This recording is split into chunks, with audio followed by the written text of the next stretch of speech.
Hey there, I'm Darcy Clark, and it's spring here in the Northern Hemisphere. And I don't know about you, but my feet have been quite tender and a little sore just from all the walking and gardening that I've been doing.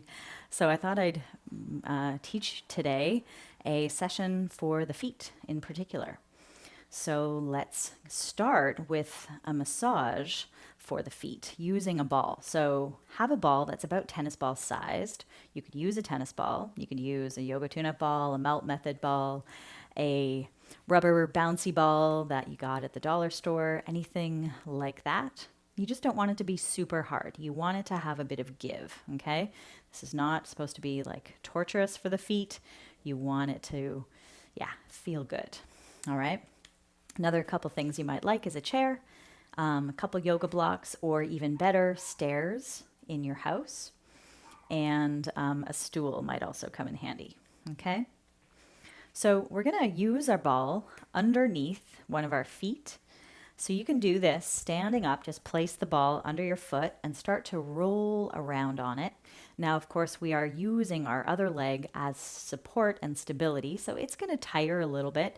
You're welcome to hold on to your chair or whatever a wall close by in case, or you can even do this sitting. Okay, you can sit in the chair if that feels better for you. Absolutely, this is a great option. Okay, so I'm going to show sitting. And just start to gently wake up the foot as you roll around. You can go sort of front to back. You can circle your foot over the ball. This is just a nice, just check in, exploration of, okay, yeah, I'm noticing some tight spots. And you're also pressing down on that ball just as much as feels comfortable. When you're sitting, there's not as much direct pressure, obviously, than when you're standing. So it's a little gentler sitting as well. So if you notice that things are really tender for you on your foot, you can try it sitting down, okay? So then let's start to pay attention a little more to the arches of the feet. Let's run the ball along the inner arch of the feet from the first two toes, say, to the inner heel. So this is our medial longitudinal arch. This is the largest one that we have of the three main arches, let's say. And they all provide support and springiness in each step that we take. So let's just feel any tender spots along this one, pausing at any time on those tender spots just to give them maybe a little more gentle. I like to just sort of wiggle my foot over a tender spot. And again, you don't want it to be painful where it's like taking your breath away or, shrugging and tensing up elsewhere in your body. So just pay attention to those markers of unnecessary pain. Okay, and then let's pay attention more to the outer arch, that lateral longitudinal arch that runs along the outer length of our foot from, say, the last two toes to the outer heel. And for me, the tender spot on that outer arch of the foot is just about a third of the way down on that baby toe side. And I like to, again, just bring a little added pressure onto it, little jiggle, wiggle. Okay. And then let's bring the ball along the pads of the feet. So just behind the toes, we have the pads of the feet, say, and that's the transverse arch that connects those two longitudinal arches.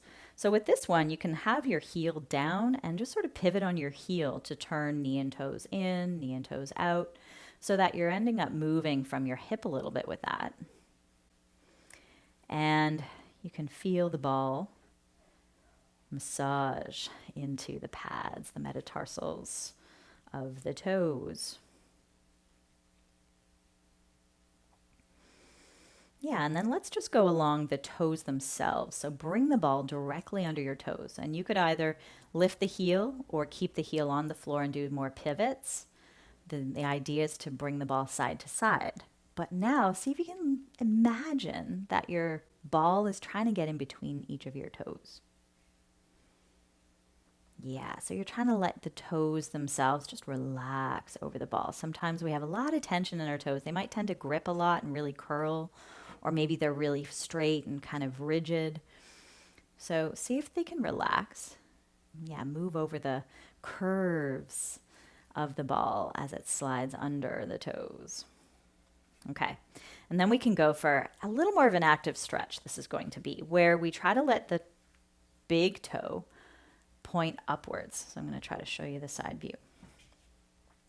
Yeah, so you're bringing the big toe onto the ball where the big toe now is bent quite a bit. You're deciding for yourself how bent it is. So that big toe mound might even still be a little bit off the floor, right? It might be up here or it might be down on the mat, depending on how much of a bend feels good in that big toe joint. So this is a nice passive stretch for that big toe joint. Then we could add on some gentle isometric contractions by trying, as we keep the toe stretched as it is, to press the big toe into the ball. So try to feel that contraction. Press your big toe down and hold that while you feel a full breath. That's it. Big toes are actually pretty powerful. It's kind of amazing for such a small joint. And then keeping the toe where it is stretched like that, could you try to pull your toe off of the ball? It may not lift at all, but you're just trying to get it as light as it can be on the ball. So it's like you're trying to pull your toe up and back towards you. Yeah, so it's the opposite of the push. Okay, and then let's go back to the push. Press just that big toe down. Notice if your other toes are getting involved. See if you can let them stay relaxed. So it's really trying to target the big toe. And this might feel impossible. Often toe muscles and nerves just haven't really, they've gone cold. We've lost that brain-body connection because we just don't use our feet and our toes very much. So if this is new, just keep at it and you'll develop those grooves and connections again through your nervous system. Okay, then pull again the big toe back just one more time as though it's trying to lift away from the ball. Feeling that for another couple breaths. All right, and then let's bring all three of our middle toes onto that ball. And again, try to go with a nice stretch, letting your toes become as vertical as your toe joints let you. That's it. So now maybe the big toe, could you move the big toe down towards the floor while the other three middle toes get that stretch? Nice. It may or may not land. Of course, your big toe might still be hovered. It's all good. Now we can do the same thing. We can try to press those three toes into the ball, like we're pushing and trying to squeeze the ball with our three middle toes. Okay, notice as you do that, do your toes want to scrunch like that and flex? Can they stay more or less pretty straight as you press down on the ball? And then try the opposite. That one's tough. Where you might just feel like your three middle toes are light on the ball and trying to lift off of the ball slightly. Really nice. Okay. And then just once again, revisit a little bit of massage, maybe around the center of the foot, the sort of, bubbling brook of the foot. That's often called in Chinese medicine. So in front of the heel, behind the pads of the feet, there's this kind of solar plexus region of the foot that is often as well fairly tender and tight. So as you come across any of that, jiggle, wiggle into them. Maybe around the heel a little bit. Okay. And then just take a moment and stand or sit with both feet on the floor. And you might close your eyes or just soften your gaze, tune inwards, and feel that difference. It's quite massive for me. Nerve endings have woken up in the foot. There are thousands and thousands of nerve endings in our feet that we just woke up. And we've brought a lot more circulation into our feet with that stimulation. So we might feel a sense of warmth and tinglingness, and a sort of lightness is what I feel all the way up, not just in the foot, but I feel it up through my calf and even up into my leg and hip. So notice how you feel that. And then we'll try it out on the other side. I'll come to stand this time just to give you that visual. So bring it on under your other foot, standing with or without support. It's totally up to you, right? As you're standing into the leg, if you are standing, that leg's going to get a bit of a workout while we're rolling and massaging the other one, the other foot. So again, just kind of check in with the foot. You might already notice a difference on this side. Each foot for me feels very different. Because we use each leg very differently in our daily life. We tend to favor sitting more weight into one leg versus the other. Yeah, so that all, of course, has an impact. So let's go along the inner arch from big toe down to the inner heel. Whew. This foot feels a little tighter for me. And again, when you notice some tighter, tender spots, you can just, I like to, when I'm standing like this, just bring a little more weight slowly into that spot on the ball. And again, you want to be kind. You always want to be kind to your body. In these explorations, it's definitely not about no pain, no gain. We're looking to feel good with these moves, with these massages. We're going to find tender spots. We're going to feel sensation, absolutely. But we want to feel good overall, okay? So don't push, don't force. Be kind. And then go along the outer arch of your foot. Yeah, find that baby toe side running along the length of your foot. From last two toes to outer heel. Where are the tight spots on that side and on this foot? It's a little different for me, the tight spots. Yeah, a little further down on this foot, on this outer edge. So these are the things you start to learn. Just where the tight spots are on each foot. Whew. Okay. And then let's go along the pad of the foot.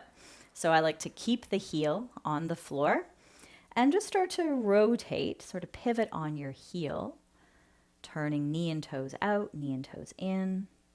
So we're moving from our hip a little bit with this. See if you can let your foot relax. Yeah, so our foot should have a lot of flexibility in movement, especially in the forefoot where our toe bones are. So we're getting a little bit, we can feel how our foot can kind of flex over the ball and release.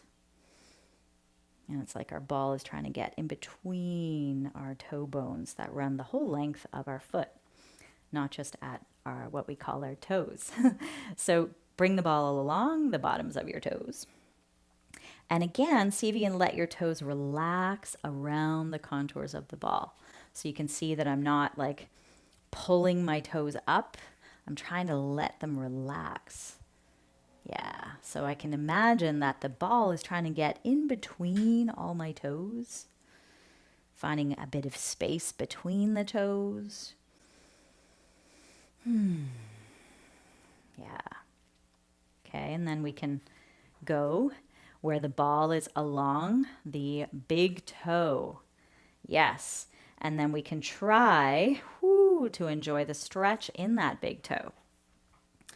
So feeling, you can have more weight in your foot that you're stretching or less weight in your foot that you're stretching. The more weight you have kind of forward into that foot, the more intense of a stretch. But again, the idea is not to go for intensity if it's causing maximum sensation leading to pain. Okay, so back up. After a couple moments there with that nice passive stretch, let's do the active press, trying to feel the big toe push down on that ball. And this big toe for me feels stronger. Like, yeah, I can really almost like you want to crush that ball with the big toe. And then try the opposite, where you're going to try to lift the big toe. This one's a little trickier for me. So you just try to get as light as you can on the ball. And it's that just maybe the intention of trying to lift your toe off the ball. It's may or may not actually move. Okay, we're just trying to do the opposite, pulling the toe back. And then again, press the toe down into that ball. Feel that contraction just from your big toe joint, first metatarsal, not so much in the other four toes. Can they stay relaxed while your big toe pushes down? Good. Yeah. And then pull, see if you can pull the big toe back towards you.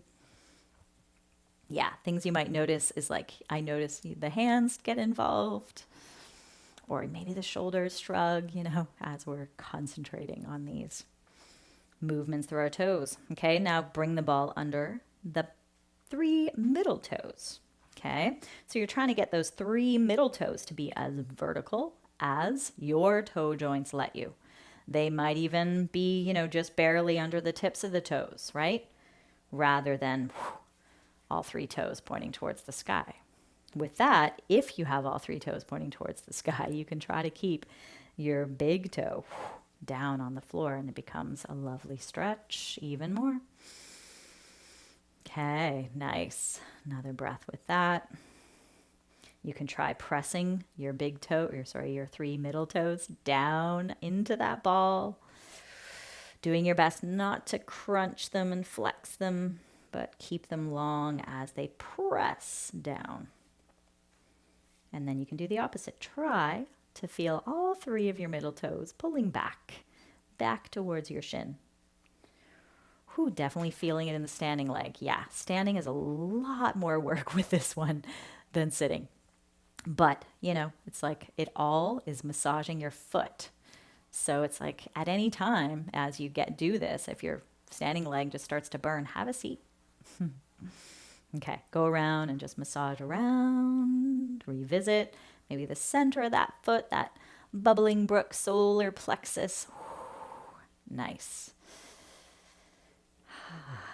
Lovely. Maybe around the heel a wee bit.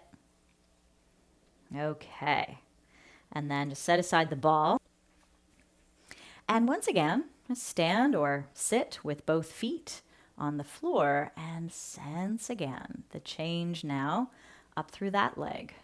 How does that foot sense the ground? For me, it definitely feels flatter, wider. Yeah. And tingling, warmth running all the way up the legs.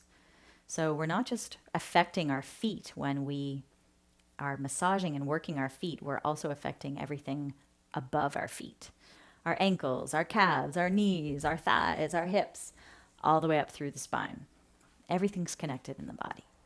If you have cream, it's the one thing I forgot to tell you to get. Get it now, and you can have a seat on your chair or on the floor if you prefer. You could also have a stool or ottoman in case that feels more comfortable for you. We're going to cross our ankle over our knee, and if this isn't comfortable, we're going to try to touch our foot. So you need your foot close to you.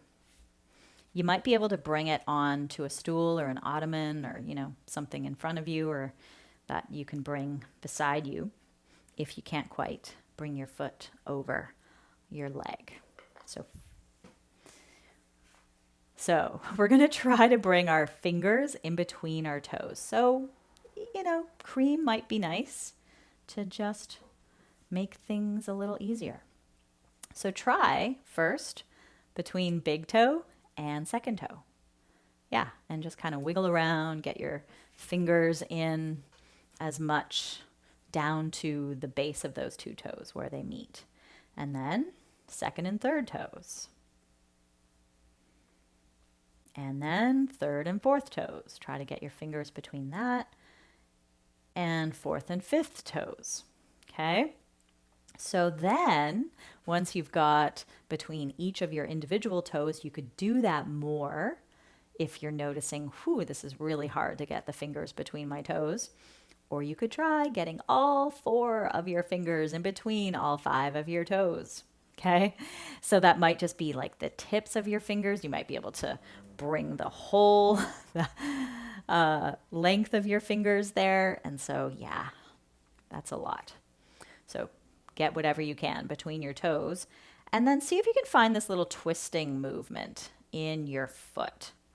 Rotate the forefoot from your ankle forward. And just notice however much movement you have, never forcing it. Okay? All right.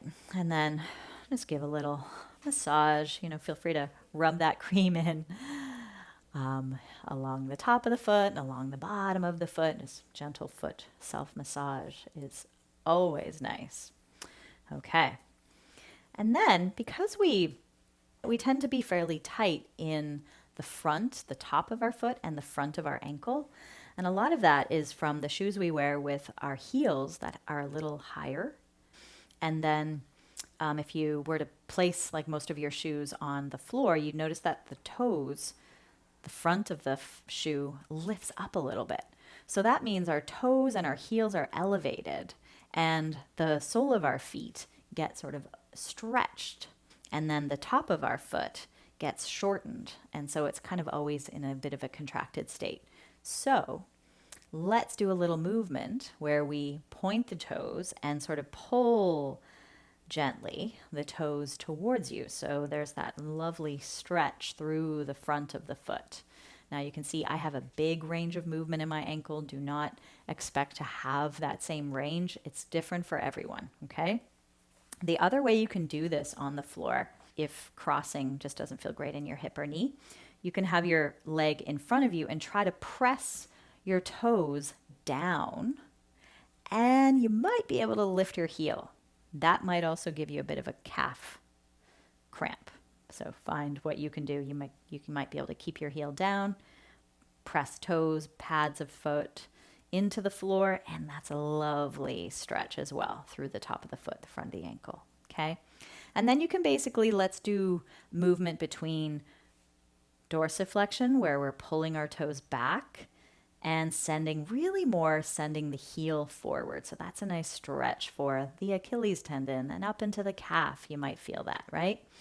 And then toes down, maybe heel up, maybe heel stays down to stretch to the top of the foot again. So move between those two. Whether you've got foot crossed, you could use your hand to help you out. Pulling back on the toes, pointing them forward. Moving between those two. Plantar flexion, where our toes are down, front of the foot gets more of a stretch, and dorsiflexion, where our heel pushes forward and we get more stretch through the sole of the foot and the back of the ankle and calf. Yeah, all right. And then just come back, find both feet on the floor, feel that difference once again. We'll try it out on the other side. You might want your cream again. Okay, crossing ankle over knee or bringing your foot onto something a little lower in front of you as you bend forward, okay, and touch. So just try one finger at a time, coming between each toe. First and second toe, you can kind of get down to the base of that as much as you can. Second and third toe, between the third and fourth toe, and between the fourth and fifth toe. So for me, on my left foot, as I'm on right now, I have more space between my toes. For whatever reason, right? I don't really know why. Sometimes we just will never know why. So I can more easily get all 4 of my fingers between all 5 of my toes on this foot. So you might notice that for yourself too, that this foot feels like it's easier or a lot more challenging. So try it out or go back to one at a time. Okay, and then you can kind of cup your toes if you can't quite get your fingers between them. And try to find that rotation move. Rotating the foot. It's like a bit of a gentle twist. You're not forcing it. You're just noticing how much movement as you relax your foot. You are passively rotating through the forefoot, in front of the ankle, through the toe joints. So it's so important to keep our feet flexible so that they can respond to what we're stepping on. Okay. And then try the foot stretch, top of the foot stretching as the toes pull back or pull down, I guess. Yeah. And then you can do the opposite, right? Toes back towards the shin. You can do this on the floor, leg stretched out, back of the heel on the ground, pressing down the toes. Heel could stay on the floor, or a little extra, try to lift the heel, and that's going to activate the calf muscle, so you might get a cramp. If that you do, just come out of it and then stretch it. Send the heel away, and you feel a nice stretch through the calf. So move between that plantar flexion, where our toes are down, and dorsiflexion, where our toes are pulled back. Heel is pushed forward. So a nice movement through the ankle to keep that ankle mobility and to give us a stretch through the top of the foot where we're really quite tight. Yeah. All right. Okay, and then let's go for just, you can do this standing or sitting, rocking up onto your toes as your heels lift, then lowering your heels and trying to lift your toes. Now, if you're standing, what I'd suggest is keeping the pads of the feet on the floor the whole time as you're rocking up onto the toes and then back down to the heels as the toes lift. You're still resting into the pads of the feet. Okay? But notice as you do this, I'm going to sit again and show you. As your heels lift, notice any tendency for the heels to move away from each other and for you to sort of roll out to the outer edges of your feet more. And what that is, it's an avoiding of bending the big toe joint, right? So if the big toe joint is rather stiff, or if there's arthritis in the toe joint and you have a flare up right now, I'd suggest not doing these if you're already in pain, okay? But if you can comfortably bend a little more through the big toe joint by keeping that big toe pad in contact with the floor when the heels rise. Yeah. Okay. All right. So then we can practice some calf raises. What I'd suggest is, what is ideal is coming to a staircase and going just on your bottom step, so that in case you lose your balance, you're not going to fall down your whole stairs. So stay at your bottom step. Use, hold on to the handrail. Or if you don't have stairs in your house, you can come onto something raised off the ground. I've got 2 yoga blocks here. Calf raises can also be done on the ground instead of up on anything. So the advantage of being up on a step or a couple blocks is that when you lower, your heels get lower and we get this bit of a stretch as well as strength going on through our calves. And we find, again, a lot more ankle flexibility as our heels get low. Yeah. Okay. You'll probably want something to hold on to for sure. What you're going to try to do here is have the front of your feet on your stairs or block or book. So my toes and my toe pads are on that, and my heels, the second half of my foot, is off. So that we can start by letting our heels lower towards the floor. Yep, a little lower than the toes.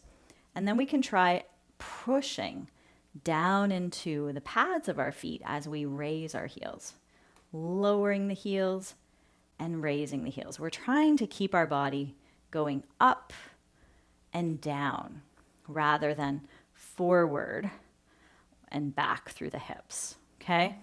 And see if you can go straight up and down. This will work a lot more into our calves. And we're also getting movement into our toe joints and into our ankles.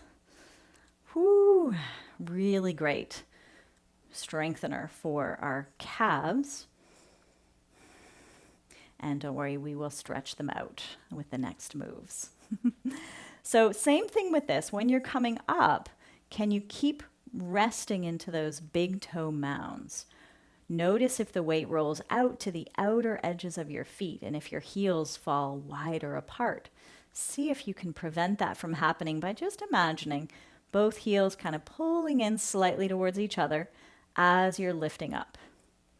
We're going up and down a few times, enough to start to feel some sense of fatigue in the muscles of our calves, okay?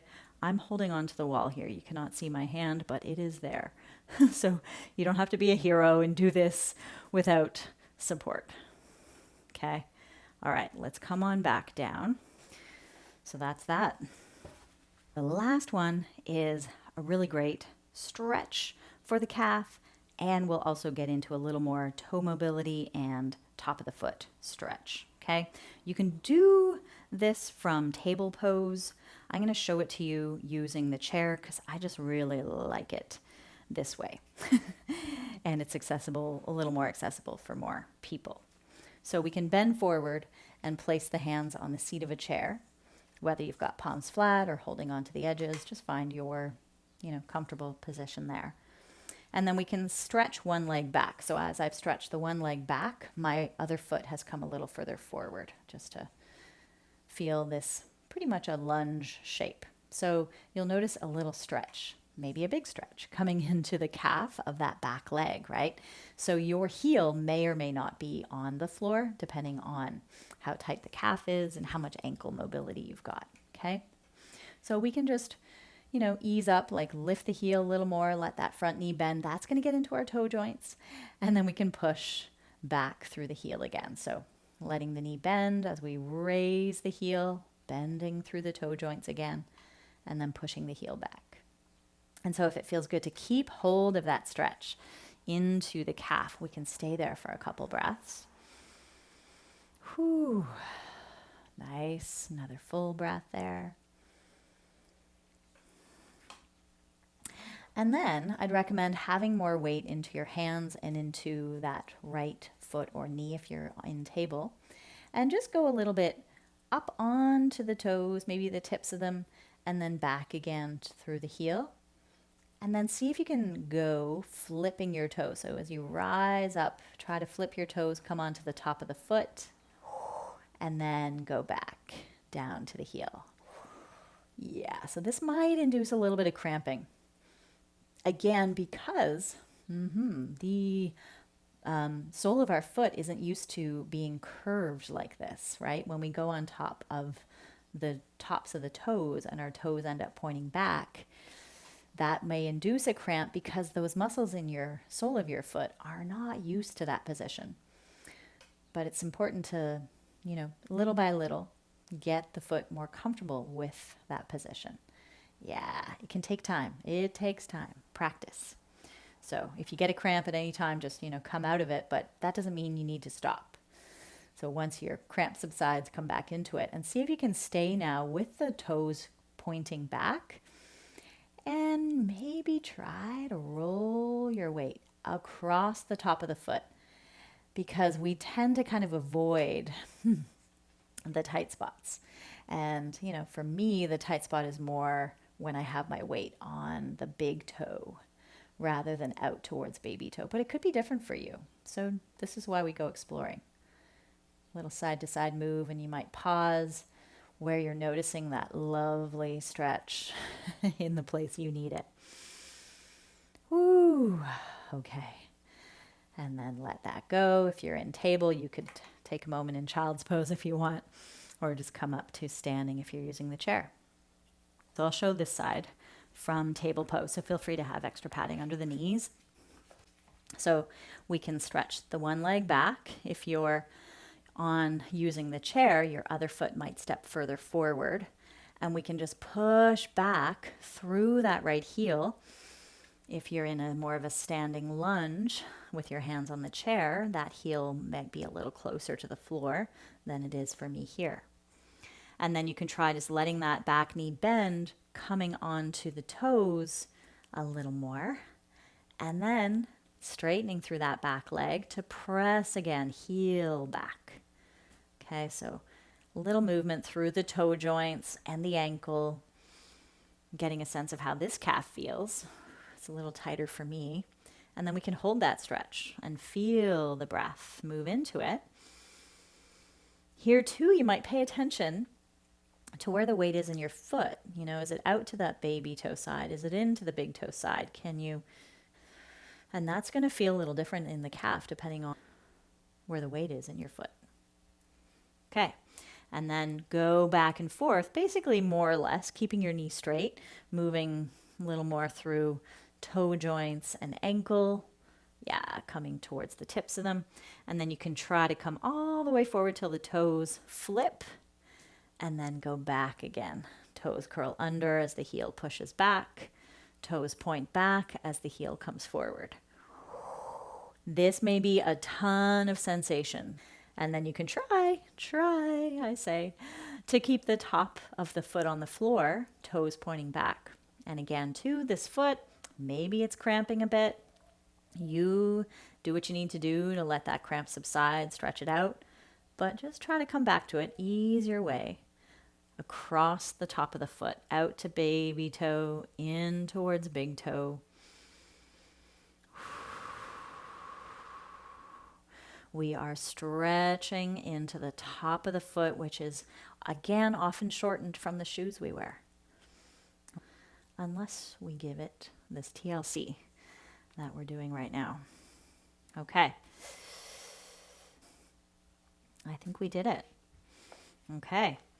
Coming back up onto your feet, taking your time to get there, however you like.